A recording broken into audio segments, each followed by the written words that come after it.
इलाका मेरा अपना है। असेंबली सेशन और दरबार का जम्मू में रहने की वजह से कुछ दिनों के लिए मैं आ नहीं सका। कई अहम प्रोजेक्ट्स गांदरबल के लिए या तो इनॉग्रेशन के लिए तैयार थे या उनका फाउंडेशन स्टोन लगना था।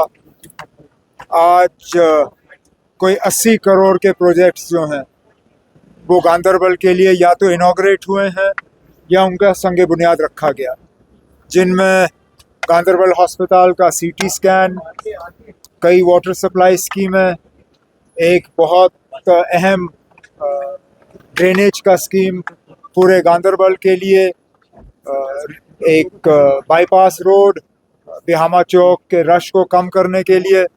तो कई अहम प्रोजेक्ट्स जिनकी ज़रूरत गांदरबल को थी उनको मंजूरी दी गई है और जल्दी उन पे काम शुरू होगा। उसके साथ साथ यहाँ आके कुछ मिशन युवा के हवाले से कुछ सैंक्शन लेटर जो है वो बांटे गए ताकि कुछ लोग जो है अपना कारोबार शुरू कर सकें, और कुछ डेलीगेशंस आए तो डेलीगेशनों से मुलाकात भी हुई। ये सिलसिला चलता रहता है। रोड वाइडनिंग के हवाले से जहां आज संग बुनियाद भी रखा गया, प्रोजेक्ट समझाया भी गया।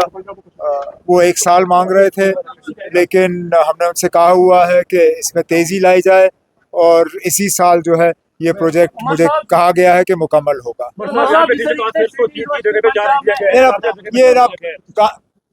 ये सिर्फ गांदरबल का मसला नहीं है। कुछ जगहों में वैकेंसियां हैं, रेवेन्यू स्टाफ में वैकेंसियां हैं, हेल्थ में है, एजुकेशन में है। ये इकलौता अगर गांदरबल का मसला होता तो मैं कहता ठीक है ना, मैं गांदरबल में फेल हुआ। लेकिन पूरे जम्मू कश्मीर में एक मसला है, इसको हम हल कर रहे हैं, लेकिन ये रातों रात होगा नहीं। लेकिन कोई पोस्ट ऐसा खाली नहीं है। हाँ, कुछ जगहों पे हमें मजबूरन एडिशनल चार्ज देने की जरूरत पड़ी है, लेकिन आहिस्ता आहिस्ता जो है इस सिलसिले को हम ठीक कर रहे हैं। उमर साहब एक सवाल। रिंग रोड फेज सेकंड में जो लोकल मजदूर काम कर रहे हैं उनके साथ जुल्म किया जा रहा है, उनको विदाउट नोटिस निकाला जा रहा है और उनको टॉर्चर किया जा रहा है। ना किसी को आज तो कोई टॉर्चर की बात आई नहीं है, लेकिन चलिए अगर आप कहते हो कि वहाँ नाइंसाफी हो रही है, उसमें मैं तहकीकात करवा लूँगा। क्या एक सेकंड, अब आप कितने सवाल पूछेंगे? हो गया आपका ना। यूनिवर्सिटी पंजाब में इस वक्त कश्मीरी बच्चों को हैरेस किया जा रहा है, तैयारी करने देते हैं, आप उस पर क्या इक़दाम देते हैं? मैं पंजाब की चीफ मिनिस्टर से इसके बारे में बात कर लूँगा।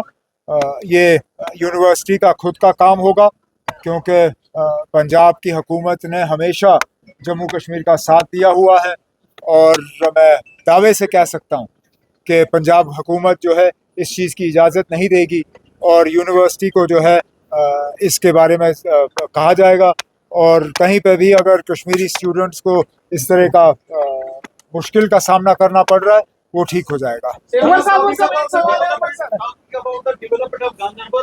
11 करोड़ रुपए का प्रोजेक्ट आप ही के हाथों इनॉग्रेट हुआ गाडोरा में, जहाँ पे सिंथेटिक और ट्रैक एंड फील्ड एक्टिविटीज के लिए बनाया गया।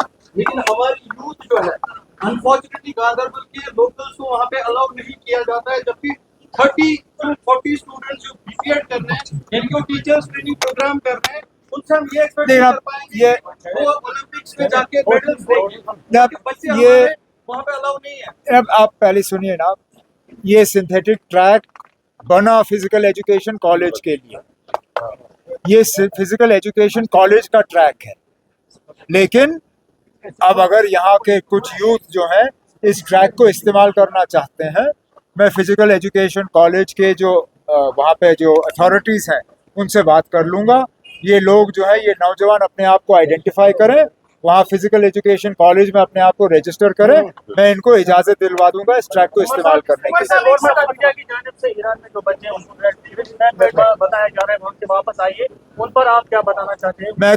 मैं तो सीधा उनसे यही कहूँगा कि मेहरबानी करके गवर्नमेंट ऑफ इंडिया की इस बात को नज़रअंदाज ना करें, क्योंकि कल को फिर हमारे लिए मसला बन जाता है। आज हालात ईरान में ठीक हैं, एयरपोर्ट खुले हैं, कमर्शियल जहाज चल रहे हैं।